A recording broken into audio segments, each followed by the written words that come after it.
I was kind of at this point in my life where I'd spinning my wheels, trying to figure out what I wanted to do.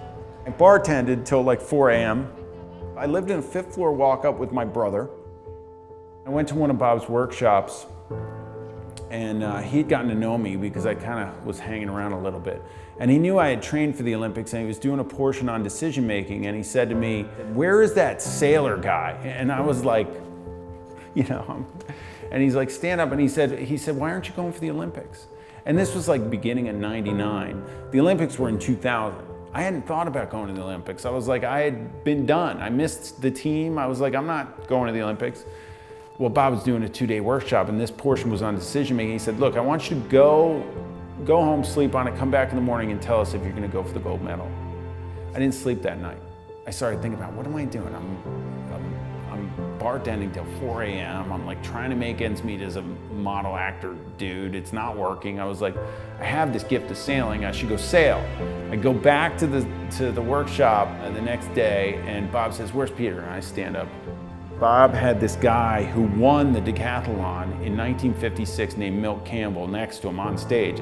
And Milt stood up and he said, "I'm gonna coach you." I packed up my apartment in New York. I got on a plane. I rented a car out there. I shipped my boat. I got a van, threw my boat on top of it. I started sailing.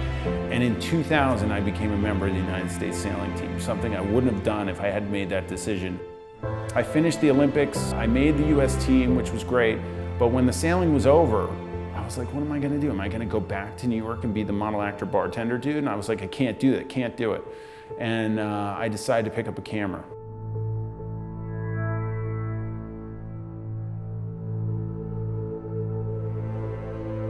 It led into something huge, and it's been great. I'm now considered the premier headshot photographer in the world.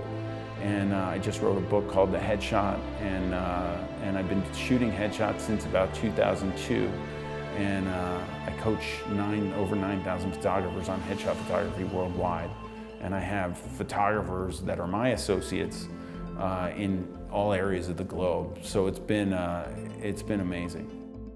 My purpose is to pull a human expression out of everybody that I shoot that's authentic, reactive, and based on trust. And that's what I try and do every day.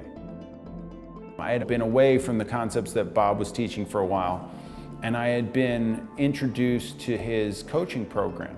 It was amazing. It did everything that I needed to do to get reinvigorated and get going again and start to create these goals for myself and look at my life in a different way and try and figure out how to get these multiple sources of income going.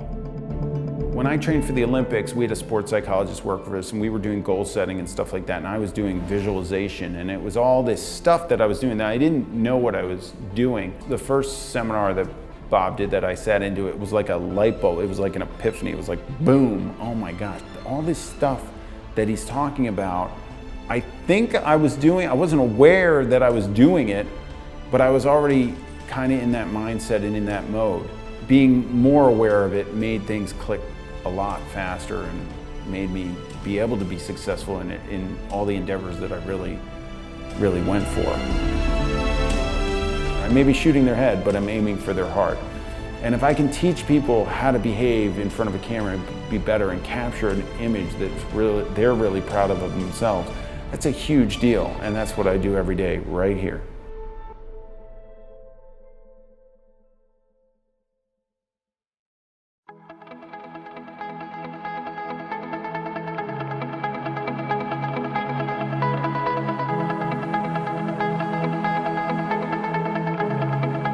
Check us out at ProctorGallagherInstitute.com for tips, tools, and resources.